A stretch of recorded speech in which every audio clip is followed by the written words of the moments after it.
Inulan ng kritisismo ang kontrobersyal na pahayag ng isang kongresista. Sabi kasi niya, kasalanan ng mga biktima ang kanilang sinapit sa hagupit ng mga bagyo. Yan ang agenda report ni Ivy Reyes. Viral ngayon si Pangasinan 2nd District Representative Mark Cojuangco matapos makipagmatigasan sa mga netizen at panindigan ang kanyang reaksyon sa mga naging biktima ng mga nagdaang bagyo. Sa loob ng isang araw, may 1.9 million views agad ang pahayag na ito ng kongresista na sinisisi ang mga biktima dahil sa floodplain umano gumawa ng tirahan. May 2,400 reactions ang post ni Cojuangco na tinawag na out of touch ng mga netizen. Anila, hindi raw lahat ng tao may pera at pribilehiyo kagaya ng mambabatas. Sagot ni Cojuangco, choices have consequences. Bakit daw hindi tumingin sa mga hazard map para mapagdesisyonan ng maayos ang pagtatayo ng mga bahay? Sa isa pang pahayag nito, tila sang-ayon ng kongresista sa edited meme ni Paris Hilton na may nakasulat na "Stop being poor." Paliwanag ni Cojuangco, to be rich is glorious.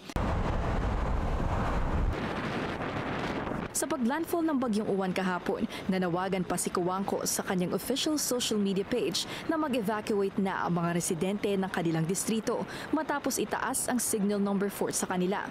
Pinuna rin ng aktres na si Bella Padilla ang pahayag ni Cojuangco at sinabing nasa local government unit ang responsibilidad pagdating sa ganitong usapan. Tila pinaringgan din ng aktres ang kontrobersyal na aktor at developer ng Monterazas de Cebu na si Slater Young, ang proyektong nasa ilalim din ng investigasyon kaugnay ng pagbaha sa lugar. Si Cojuangco ang staunch advocate ng pagpapatayo ng nuclear power plant sa bansa, partikular sa Pangasinan, para matugunan ang kakulangan sa kuryente. Sa Kongreso naman, isa si Cojuangco sa 215 congressmen na pumirma para umusad ang impeachment trial ng vice-presidente. Hanggang kaninang umaga, ganoon pa rin ang posisyon ni Cojuangco. Takaw sa na raw ang magpagawa ng bahay sa hindi naman ligtas na lugar. Ang trahedya raw kasi pwede namang iwasan. Para sa agenda, Ivy Reyes, Dulinar News Channel.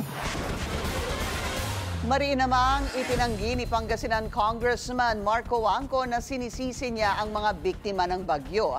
Ang point anya ay maiiwasan na ang nangyaring trahedya. Base raw sa inaddress niyang video, engineering failure ang isa sa mga dahilan ng deadly surge. Giyet ni Cojuangco, nasa gobyerno, developers, project planners at nasa atin daw ang responsibilidad na maghanap ng ligtas at well-planned na housing projects.